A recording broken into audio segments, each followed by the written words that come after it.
I'm going to do the introduction for Sachin Pilot. To many of you, he needs no introduction.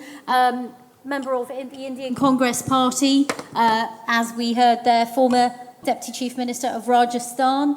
Also, the youngest MP ever to have been elected in India. Of course, long links to Rajasthan. And still an MLA for the Tonk constituency. Amongst many things, he held a number of roles in government as well, under Congress, and we're going to spend the next half an hour or so discussing some of that. I don't have a clock, by the way, so if we go on for 3 hours, I won't know. Welcome to this event, Sachin, or Mr. Pilot. I don't know which one I should refer to you as. There's lots that we can talk about, and we're going to try, if we can, to see if we can get some of your questions as well. But just to start with, we're here at a time where the India-UK relationship in many ways couldn't have been stronger. And this event's all about the ties between the two, with the bridge, as it's called, with Bridge India. So first of all, how do you see the relationship between the two nations right now? And of course, as everyone in this room probably knows, this comes off the back of a long-awaited trade agreement as well. That is correct. First of all, thank you very much for that kind introduction, and thank you for inviting me here. First off, I think we're living in very turbulent times. As Pati was mentioning, so much has happened in the last few years, unexpectedly so.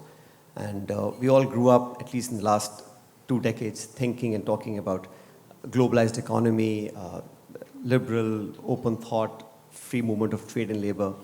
And all of that seems to have gone for a toss, at least for the time being. And these times, I think it's important to re-emphasize the good, friendly, honest relationships we have as a country. And I certainly believe that the UK has been one strong partner in many ways.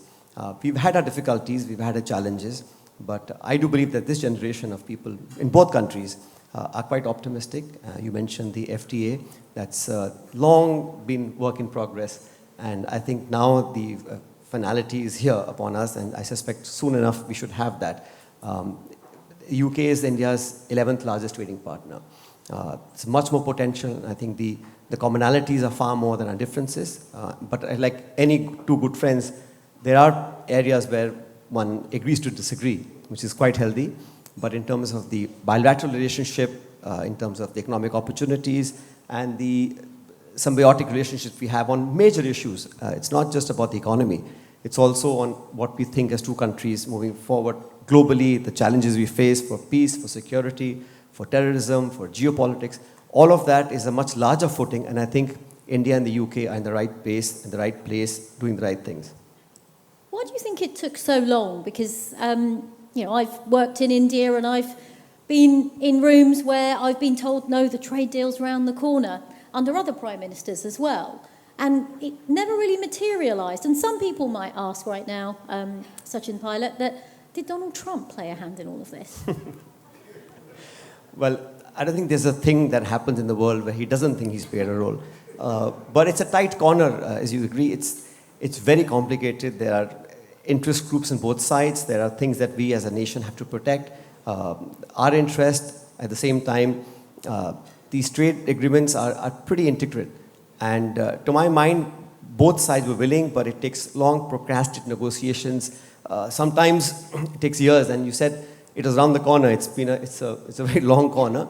But the good part is that the tough bit is over. From what I understand, even though I'm not in government, but from whatever I've understood, it's at a point where the ratification would happen, and then we should have a formal agreement. This has been declared by the government of India for sure. And I think it will help both countries, both economies.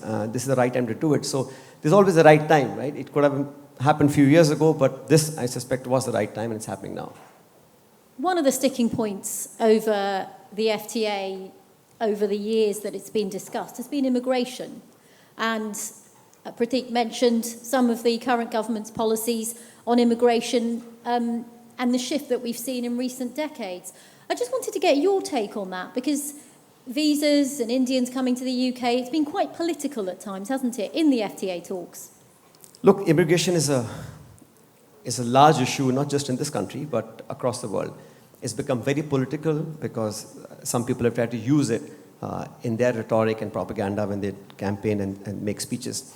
But I think if you're fair, if you're transparent, and if you're honest about your policies, and every country has to look out for itself. But there are certain golden standard rules that we have globally, and one must respect that. India, as you know, has a very young and a very large population that's talented, and there are many people who are aspirational, who want to travel, who want to live abroad, who want to invest and work overseas, and many nations are welcoming it. But there are certain countries where immigration has become a taboo, and people look at it in a very negative connotation. But it has to be symbiotic. It has to be something that helps the country that invites people and the people that send. So we have a huge remittance coming in from the Middle East, for example. India has one of the largest populations living in that part of the world. But in the UK, of course, there are issues, like I said, I won't go into details, but you're right. That was one issue that needed to be sorted out, and I'm glad it is now. What was the reaction in India, for example, to the announcement from the government, the changes around care worker visas and that kind of thing? Because a lot of health workers have historically come from South Asia here to the UK and have helped establish some of the systems here. So I just wanted to get your reaction and maybe what the reaction was in India. I think if someone is following the rules and they play by the book, nobody has an issue. But yes, if you misuse the opportunities... But the rules are changing. I think that's the point, isn't it? Yes, but if it's changing because of a policy and not directed towards a certain geography or certain ethnicity, then it's fine. But if it's happening at a level playing field, nobody can have an objection to it. And I think anybody who misuses the lacunas in the rules for immigration or for resident status, that's not acceptable. But you have to be fair, you have to be transparent, and it cuts both ways, right? It's not about just one country. It's something that is applicable to people around the world. You talk about both ways. Given the crowd that we have here tonight, I wanted to ask you about what opportunities you think there are for British Indians and indeed Brits to go and work in India. It's something I did back in the day, and albeit as a journalist, but I remember being in Mumbai back in 2011, surrounded by a lot of young English people, Scottish people, British Indians as well, who saw real opportunity and potential. They all had business ideas that they thought they could scale up. I just wondered what your take on that is. I mean, there are some changes around the OCI system which do make it harder for people to go and work there as freely, but do you see more of an opportunity in the next decade? I think the world has shrunk so much. Geographical locations really are losing that much meaning. But in terms of the opportunities India has for people to start up businesses, contribute to the growth story that we have, there's plenty. And there are new spheres opening up all the time. So the traditional sort of IT-enabled services or silos of manufacturing or small businesses, now it's opening. So most of the trade is global. The ideation that we have in our country is second to none. So I think people should tap into that as best as possible. And whoever is running the government obviously should be mindful that if you have to open up yourselves for the potential that exists, and the best chances are when you are able to understand what you have and what you can offer. So India is a country that is, for the size and scale, I think Pratik was mentioning about how large the economy is, and it's true that we are now officially the 4th largest economy, but yes, per capita income is still not up to any standard that we want to be in. So it's a lot of work to do, but there are opportunities, potential, and it's unending. I think India is a country like in different states, there's so much happening, and now luckily all the states are competing with each other. So you'll have one state vying for investments and direct investments from the other state. So it's a healthy competition, and I think people, companies, corporations should take full advantage of that. And one area that you even had a kind of portfolio in government on tech, but one area that a lot of people in this room probably think they understand, maybe do understand, and one area that India has a real growth opportunity for is artificial intelligence. So I wanted to get your sense of where India is in all of this. What is India doing to drive AI? We know China's making chips, for example. What's India's role in this? So up until recently, people were thinking, I was thinking, that data is the new oil, right? Because data was key, it's important. But I think it's changed so much in the last half a decade. Now it's about computing. And I'm not an expert on AI, but I know that these deep technologies that are changing, quantum computing, AI. It's getting much bigger, but I think the gestation period is quite long. In India, I understand we have a few government-supported startups that are managing the ecosystem, but it requires a lot of private entities to come in and explore that. But AI I think, is the way. It's a bit scary because I don't really know, how these dual-use technologies are best used. Sometimes they get into the hands of people who, are non-state actors, and it's sometimes very, very difficult to kind of curb that because it gives you a disproportionate ability to cause disruptions. You have cyber attacks, you have all sorts of technologies that are now threatening the world as we know it. So for me, as an individual, I think we have to be mindful. People say government should back off from technology and IT and AI.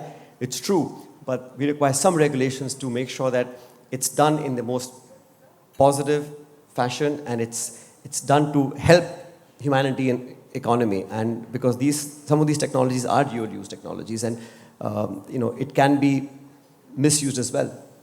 Okay, let's move a little away from trade and business and AI. Let's talk about India's relationships with a lot of countries. We've already talked about India and the UK. Let's go to India and the US. Where do you see things now? Again, there's some talk that a trade deal could be signed between the two, but who knows what's going on with all those court rulings at the moment. But what's your sense? I mean, they are still very firm friends. Look, all I can say is that the new dispensation in the White House has really shaken things up. And I don't know how these tariff wars are going to end up, because every country is now trying to do a side deal, and we keep reading these tweets that Mr. Trump puts out. And it's difficult to really assess what he might do. But as far as India is concerned, I think we all have to first, as sovereign nations, look after our own interest. And any deal that we do, whether it's the UK or the US, it has to benefit the majority of our countrymen. Right? It cannot be that we ignore our farming communities, our manufacturing sector, either by allurement or by threat. That's just not the way it should work. And I think that tactics adopted by the US president currently are not the most warm and benevolent ones. I don't know what the end outcome will be, but whatever it is, I can assure you that even though I belong to the opposition, but I think any government has to take a step which is ultimately long-term beneficial to our population. It can't be to satisfy some company or some country or some leadership. It has to be mutual benefit. And the US, I think, ultimately is getting more and more isolated. They pulled out from the WTO, they pulled out from the UN Human Rights Commission, they pulled out of the Paris Agreement. Now, when you're disabling these global platforms and multilateral entities that have for 70 years served all of us, then you're really looking at an isolationist policy, which is either you threaten or you warn or you extract. I don't know if that's the best way a country should govern, but they have chosen who they've chosen, the American people, and good luck to them. One thing that people talk about a lot is the relationship that Narendra Modi has with Donald Trump. I have to say, I even saw both of them in Ahmedabad at the, hang on, it wasn't Howdy Modi, it was Namaste Trump, there you go, when they both packed out a stadium in Gujarat. And the personal bond between the two is talked about as quite a close one. Are you nervous about the day that Mr. Modi's in the Oval Office alongside Donald Trump, given that we've seen what he's said to other leaders? Donald Trump had a very good relationship with Mr. Cook from Apple. And look what he did to him. So you are nervous? No, I'm not nervous. Because America's more than Donald Trump. Right? The American institutions, the American democracy, the American people are more than the current president. And that applies to every country. No individual, no leader, no head of state is bigger than their countries. Let's get that straight. And no matter who is in office, it's never permanent, right? And Mr. Trump has his own way of doing politics, and the people of America have elected him, which I fully respect.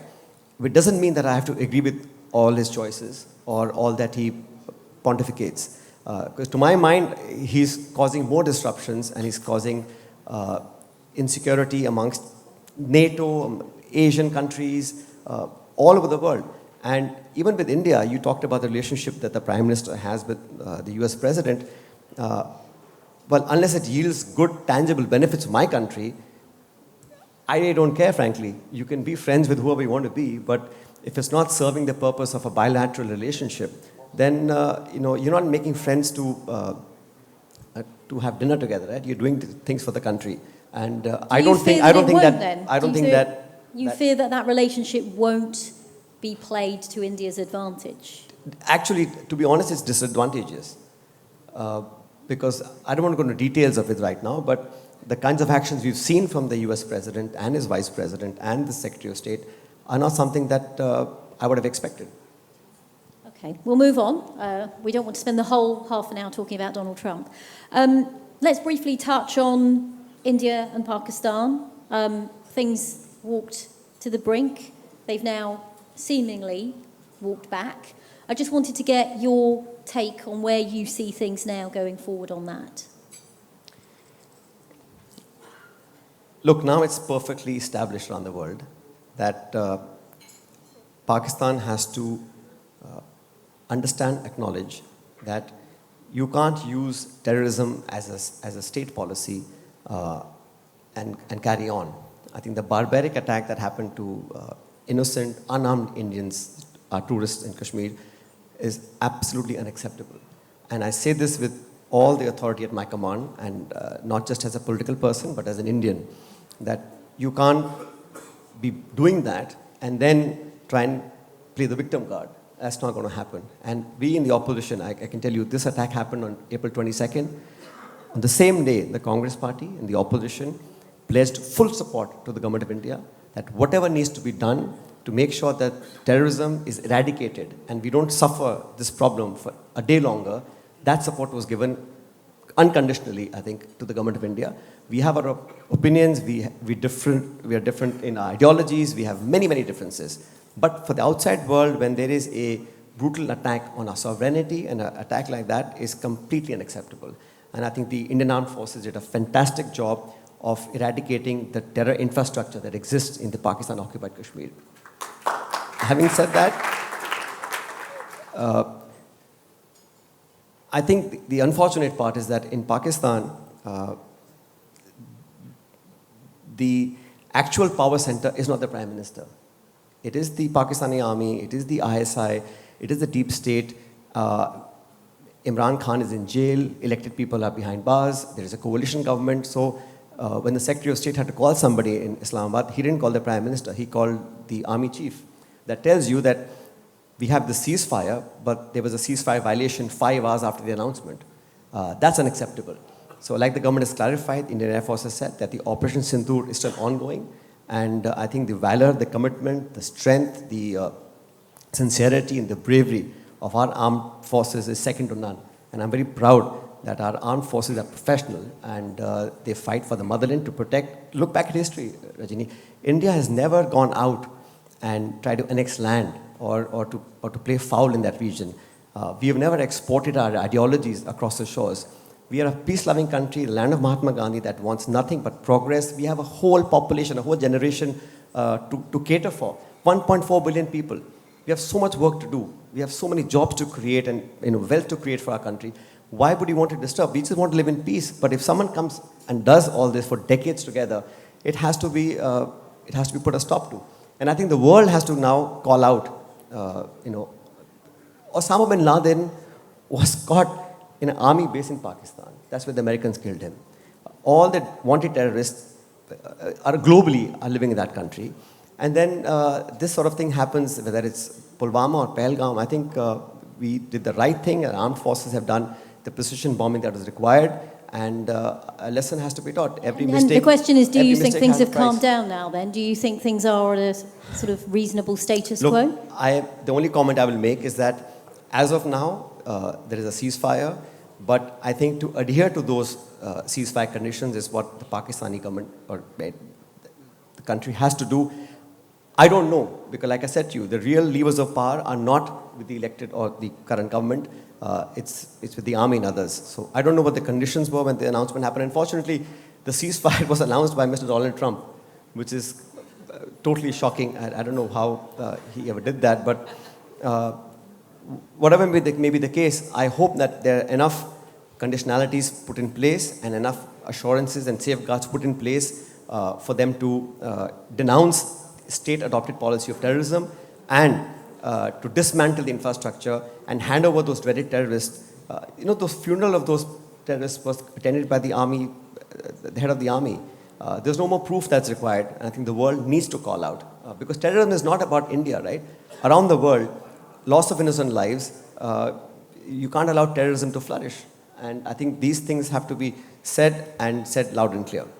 Okay, thank you. And of course, Pakistan would have its own, counter to some of what you said. But let's move on. Let's talk about Congress. You mentioned in the previous answer about how you stood by the government when tensions escalated with Pakistan, but you are in opposition, and there are many questions that people ask about what future Congress has and what relevance it has in India after successive defeats. What is going on with the party, some would ask? I'll take you back 10 months in time. Last year, June, we had the general elections, and there were people who were talking about crossing 300, 400, 500 seats. The Indian Parliament has 543 seats. You need 272 for a clear majority. And just giving you a one-line data point for you to understand, and maybe perhaps some in the room as well. The last year elections threw up the numbers as such. It was no party got a majority. The BJP-led India Alliance got 292 seats, and the Congress-led India Alliance were at 238 or something, 238, yeah. So it wasn't a overwhelming mandate that the government got. Numbers came down. There's three elections where Congress is still not in government. Ma'am, you can say that. What I'm saying is that when you proclaim, I'm going to get 400 seats and you get 260 or whatever, there's a huge reduction in number of seats that people were giving to that government. That's the government's point of view. I think the India Alliance stood strong, and we did an effective job of communicating to people of India what we thought was the right way forward. And we have to now, moving ahead, we have 4 years left for the next elections, we have to prepare an alternative governance structure, a blueprint for the future, and what our model will look like. People will always ask questions, and we in the opposition, I can tell you this, everything that could be done was done.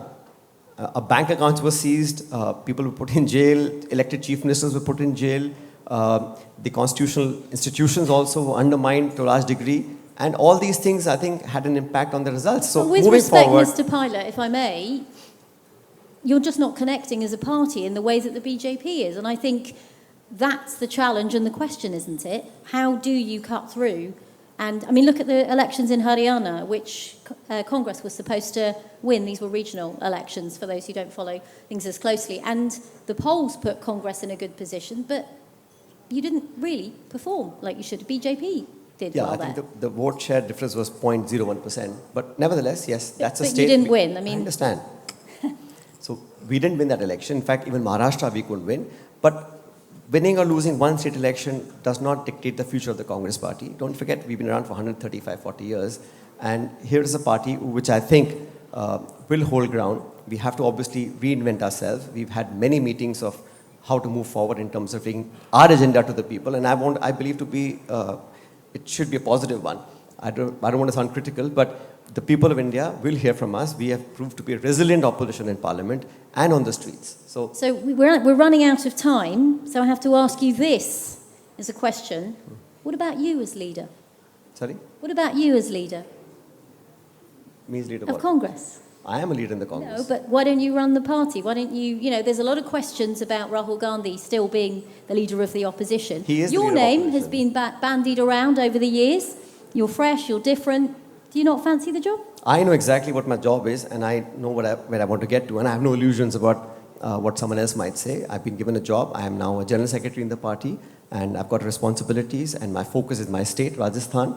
And, Rahul Gandhi is now not just former Congress president. He's a leader of the opposition. And he's doing a tremendous job of making the government accountable, asking the tough questions, and it's putting up a good fight. And we all are working together, so there's no question. And maybe Prime Minister one day? We're not sure. You talking about Mr. Gandhi, right? You. I have no illusions of what the future might hold. I am very satisfied with the job that I have, and I have a lot of work to do in my own state. Elections in Rajasthan are due in 2028. So let's see what happens then. Okay, well, on that note, it's the perfect end. If he is Prime Minister one day, then you saw him here. Thank you very much, Sachin Pilot, for a very interesting conversation. Thank you. Thank you.